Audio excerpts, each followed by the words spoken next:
এবং আমরা দেখছি এই 6 মাসের যে কোনো সংকটের কথা আসলেই বর্তমান বিএনপি সরকার হয় অন্তর্বর্তী সরকারের উপর দায় চাপাচ্ছে অথবা ফ্যাসিস্ট সরকারের উপর দায় চাপাচ্ছে।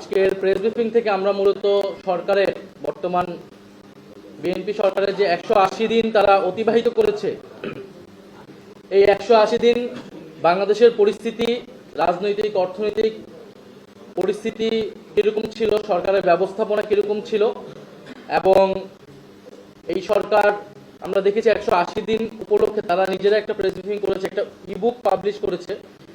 তো আমরা সেখানে দেখতে পেয়েছি যে তারা যে প্রতিশ্রুতিগুলো দিয়েছিল সেই প্রতিশ্রুতিগুলোর অধিকাংশই তারা রক্ষা করতে পারেনি, এবং দেশের যে সংকটগুলো তৈরি হয়েছে সেই বিষয়ে তাদের কোনো জবাবদিহিতা নাই।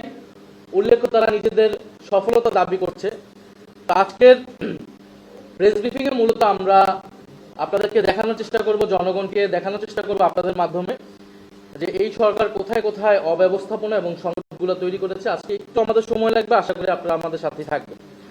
আমরা যদি শুরু করি একদম, এই সরকার 17 ফেব্রুয়ারি অনুষ্ঠিত প্রথম মন্ত্রিসভা বৈঠকে সরকারের 180 দিনের জন্য একটা পরিকল্পনা নির্ধারণ করেছিল, যেখানে তারা 3টি বিষয়কে অগ্রাধিকার দিয়েছিল। একটি হচ্ছে দ্রব্যমূল্য নিয়ন্ত্রণ, আইন শৃঙ্খলার উন্নয়ন এবং বিদ্যুৎ জ্বালানি সরবরাহ।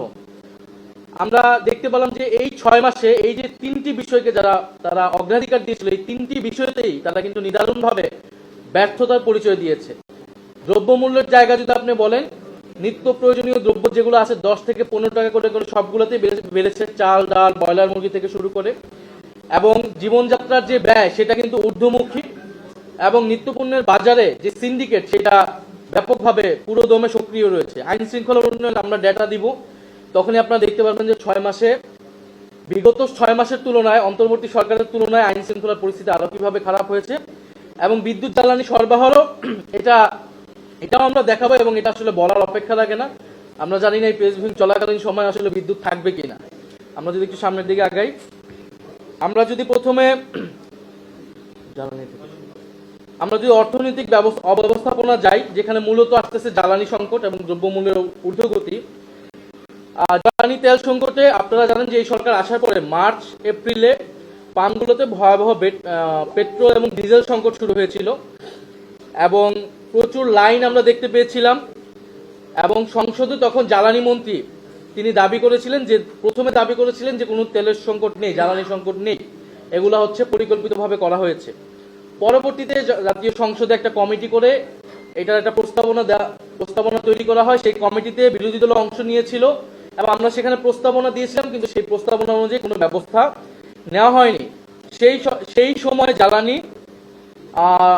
জ্বালানি তেলের দাম রেকর্ড পরিমাণে বৃদ্ধি করা হয়েছিল। আমরা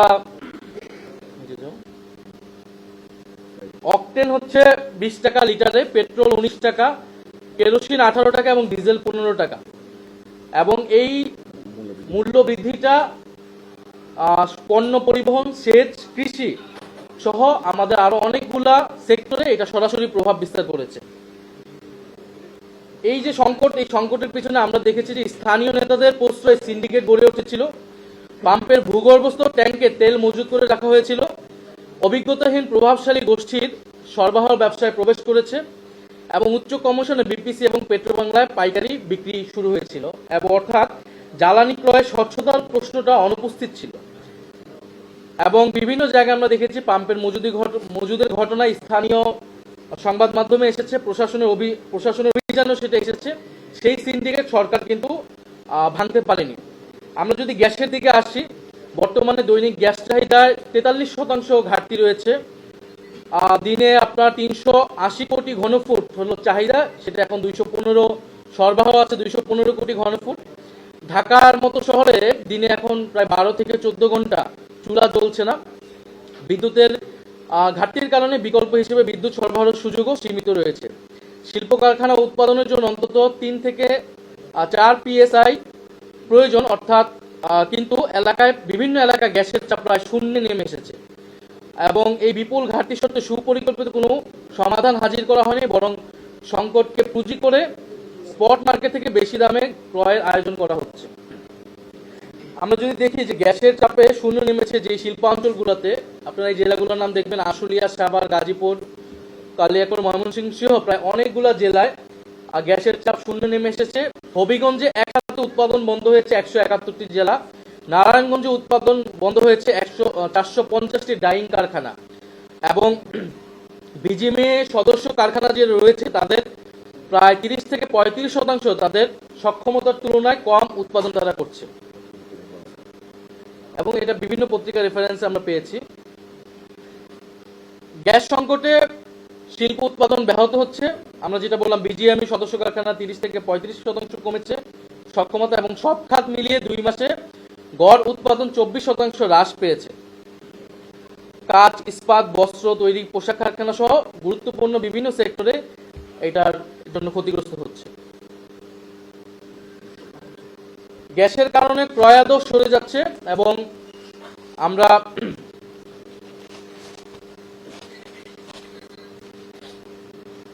নির্ধারিত সময়ে পণ্য জাহাজীকরণ করা যাচ্ছে না এবং উৎপাদন কমে যাওয়ায় শ্রমিক ছাঁটাই করা হচ্ছে, ফলে শ্রমিকের চাকরি ঝুঁকিতে পড়ছে। আমরা বিদ্যুতের ক্ষেত্রে দেখব, এই সরকারের অঙ্গীকার ছিল নির্বাচিত হওয়ার পরে তারা বলেছিল যে ক্ষমতা গ্রহণের 3 মাসের মধ্যে কোনো বিদ্যুতের দাম বৃদ্ধি 2 বছরের মধ্যে কোনো বিদ্যুতের দাম তারা বৃদ্ধি করবে না। কিন্তু বাস্তবে আমরা দেখলাম যে 3 মাসের মধ্যে তারা বিদ্যুতের দাম বৃদ্ধি করলো। পাইকারি পর্যায়ে 19.88% এবং গ্রাহক পর্যায়ে গড়ে 16.68%। গ্রাম এবং মফস্বলে 10 ঘন্টারও বেশি লোডশেডিং হয়েছে। বিএনপি গ্রহণের পরে বাংলাদেশের ইতিহাসে সর্বোচ্চ পর্যায়ে লোডশেডিং কিন্তু এই বর্তমান সময়ে হচ্ছে। এর সঙ্গে যুক্ত হয়েছে ভূতুরে বিদ্যুৎ বিল, যেখানে বিতরণ কোম্পানিগুলো সিস্টেম লসের দায় গ্রাহকদের উপর চাপানো হচ্ছে। এবং এই সংকটের সমাধান না করে বিদ্যুৎ বিভাগ উল্টো ভূতুরে বিলের নিয়ে অপপ্রচারের জন্য শাস্তির হুঁশিয়ারি দিয়েছে। আপনারা দেখবেন যে একটা বিজ্ঞপ্তি দিয়ে তারা এটা যারা সমালোচনা করতেছিল তাদের বিরুদ্ধে হুঁশিয়ারি দিয়েছে এবং পরে সেটা বাতিল করেছে।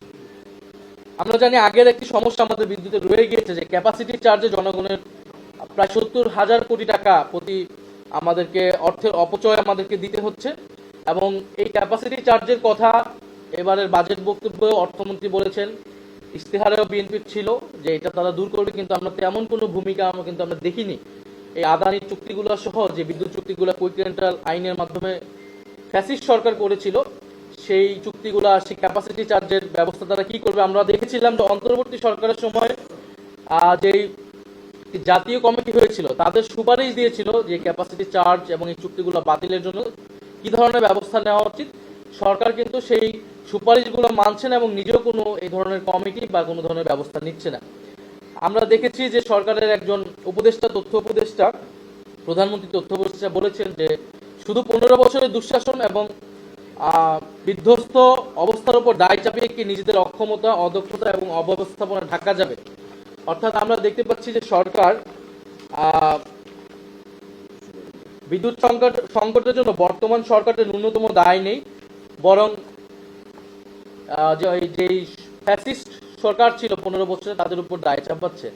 এবং আমরা দেখছি এই 6 মাসের যে কোনো সংকটের কথা আসলেই বর্তমান বিএনপি সরকার হয় অন্তর্বর্তী সরকারের উপর দায় চাপাচ্ছে অথবা ফ্যাসিস্ট সরকারের উপর দায় চাপাচ্ছে। কিন্তু আমরা মনে করি এটি কোনোটাই গ্রহণযোগ্য না।